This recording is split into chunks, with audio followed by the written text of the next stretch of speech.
1991 సంవత్సరం అప్పటి భారతదేశ ప్రధానమంత్రి రాజీవ్ గాంధీ జనరల్ ఎలక్షన్స్ ఎన్నికల ప్రచారంలో ఉన్నారు.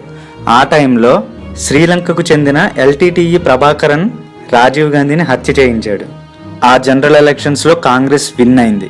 కానీ పదవిని స్వీకరించడానికి రాజీవ్ గాంధీ చనిపోయారు. ఆయన భార్య అయిన సోనియా గాంధీ ఇటాలియన్ మహిళ, కొడుకు రాహుల్ గాంధీ చిన్నవాడు.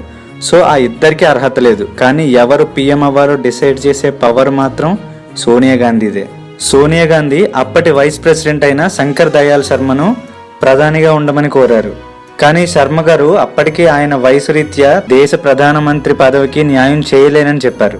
దాంతో వేరే ఆప్షన్ లేక సోనియా గాంధీకి ఇష్టం లేకపోయినా 1977 ఎమర్జెన్సీ టైంలో అందరూ కాంగ్రెస్ని విడిచి వెళ్ళిపోయినా కూడా కాంగ్రెస్కి లాయల్గా ఉండటమే కాకుండా ఇందిరాగాంధీ అండ్ రాజీవ్ గాంధీ క్యాబినెట్స్లో defence, education, home and external affairs మినిస్టర్గా పనిచేసి అపారమైన అనుభవం ఉన్న పివి నరసింహారావు గారు తప్ప అప్పటి దేశం ఉన్న పరిస్థితులకి వేరే ఎవరూ కనిపించలేదు కాంగ్రెస్కి కానీ సోనియా గాంధీకి కానీ. ఎందుకంటే 91లో దేశ ఆర్థిక పరిస్థితి అధ్వానమైన స్థితిలో ఉంది. ఇన్ఫ్లేషన్ బాగా పెరిగిపోయింది. దేశంలో ఇంపోర్ట్స్ తప్ప ఎక్స్పోర్ట్స్ బాగా తగ్గిపోయాయి. ఫ్యూయల్ ఇంపోర్ట్స్కి ఇంకా ఇండియాలో ఫారిన్ కరెన్సీ అనేది లేదు ఆల్మోస్ట్. ఆ టైంలో భారతదేశ ప్రధానమంత్రిగా ప్రమాణ స్వీకారం చేశారు మన తెలుగువాడు పివి నరసింహారావు గారు. ఆల్మోస్ట్ దివాలా తీసే పరిస్థితుల్లో ఉన్న భారతదేశ ఆర్థిక పరిస్థితికి కొత్త ఆశలు రేకెత్తించడమే కాకుండా దేశ ఆర్థిక స్థితినే పూర్తిగా మార్చేశాడు ఈ అపర చాణక్యుడు. నిజానికి పివి నరసింహారావు గారికి ఎకనామిక్స్లో అంత పట్టేమీ లేదు. కానీ దేశ ఆర్థిక పరిస్థితులు బాగు చేయాలి అనే గట్టి సంకల్పం మాత్రం ఉంది. దానికోసం ఇంతకుముందు ఆర్బీఐ గవర్నర్గా పనిచేసి ఆర్థిక రంగంలో అపారమైన తెలివితేటలున్న మన్మోహన్ సింగ్ గారిని ఆర్థిక మంత్రిగా పెట్టుకున్నారు. దేశ ఆర్థిక రంగాన్ని గాడిన పెట్టడానికి మన్మోహన్ సింగ్ గారు ఏం చేసినా దానికి పొలిటికల్గా ఎటువంటి ఇబ్బంది లేకుండా చూసుకునే బాధ్యతను పివి నరసింహారావు గారు తీసుకున్నారు. వీరిద్దరూ కలిసి అప్పటికి దేశంలో ఫారిన్ కరెన్సీ అనేది ఆల్మోస్ట్ లేదు. దేశం తీసుకున్న అప్పులకు వడ్డీ కట్టే సిచ్యువేషన్లో కూడా ఇండియా లేదు ఒక రకంగా చెప్పాలంటే. ఆ టైంలో వాళ్ళు తీసుకొచ్చిన రిఫార్మ్స్ ఏంటంటే, ఫస్ట్ దాదాపు 47 టన్నుల బంగారాన్ని బ్యాంక్ ఆఫ్ ఇంగ్లాండ్లో తాకట్టు పెట్టి ఆ డబ్బులతో భారతదేశానికి ఉన్న అప్పులను తీర్చడం మొదలుపెట్టారు. సెకండ్ది ఫారెన్ ఇన్వెస్ట్మెంట్స్. 91కి ముందు ఇండియన్ కంపెనీస్లో ఫారినర్స్ ఇన్వెస్ట్ చేయాలంటే వీలుండేది కాదు. ఆ రూల్ని పివి నరసింహారావు గారు తీసేశారు. దాంతో ఫారెన్ ఇన్వెస్ట్మెంట్స్ ఇండియన్ కంపెనీస్కి వచ్చాయి. దాంతో ఫారెన్ కరెన్సీ కూడా ఇండియన్ గవర్నమెంట్కి వచ్చింది. Third, privatisation.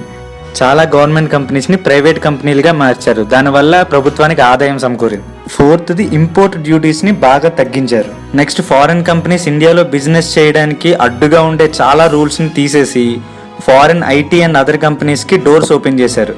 దానివల్ల పెద్ద పెద్ద ఫారెన్ కంపెనీస్ అన్ని ఇండియాలో బిజినెస్ స్టార్ట్ చేశాయి. దాంతో ఇండియాలో ఎంప్లాయ్మెంట్ పెరిగింది. నెక్స్ట్, ఏ దేశమైనా డెవలప్ అవ్వాలంటే మెయిన్ కావాల్సింది ఇన్ఫ్రాస్ట్రక్చర్. పీవీ గారు government roads, railways and ports మీద ఎక్కువగా ఇన్వెస్ట్ చేసి ఇన్ఫ్రాస్ట్రక్చర్ని డెవలప్ చేశారు.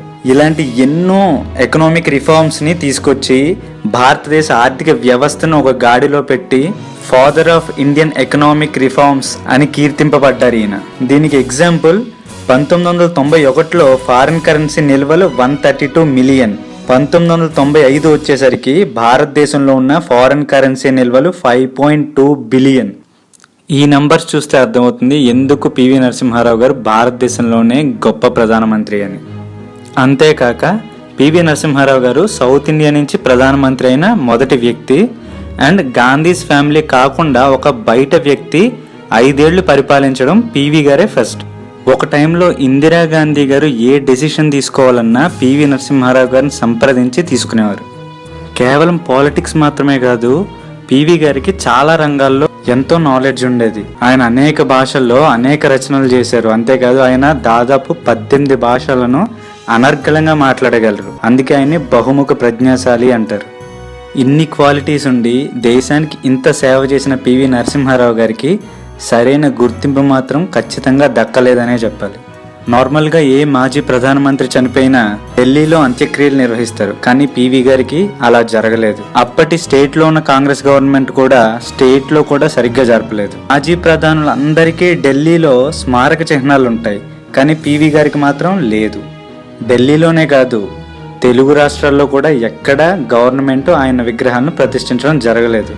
ఇదంతా కాంగ్రెస్ కుట్రని చాలా మంది అంటారు. ఎందుకంటే పివి గారు సోనియా గాంధీ మాటను లెక్క చేయకుండా పరిపాలన జరిపారని, అందుకే పివి గారికి తన సొంత కాంగ్రెస్ పార్టీలోనే గౌరవం లభించలేదని అంటూ ఉంటారు. కానీ ఇన్ని సంవత్సరాల తర్వాత ఆయన శత జయంతి సందర్భంగా తెలంగాణ ముఖ్యమంత్రి కేసీఆర్ గారు తెలంగాణ నుంచి ప్రధాని వరకు ఎదిగిన పివి నరసింహారావు గారికి ఎలాగైనా భారతరత్న వచ్చేలా చేస్తానని, దాంతోపాటు పార్లమెంట్లో పివి గారి చిత్రపటం ఉంచేలా చేస్తానని, తెలంగాణ రాష్ట్ర అసెంబ్లీలోనూ ఢిల్లీలో ఉన్న తెలంగాణ భవన్లోనూ పివి నరసింహారావు గారి కాంస్య విగ్రహాలను ఉంచుతామని చెప్పి తెలియజేశారు.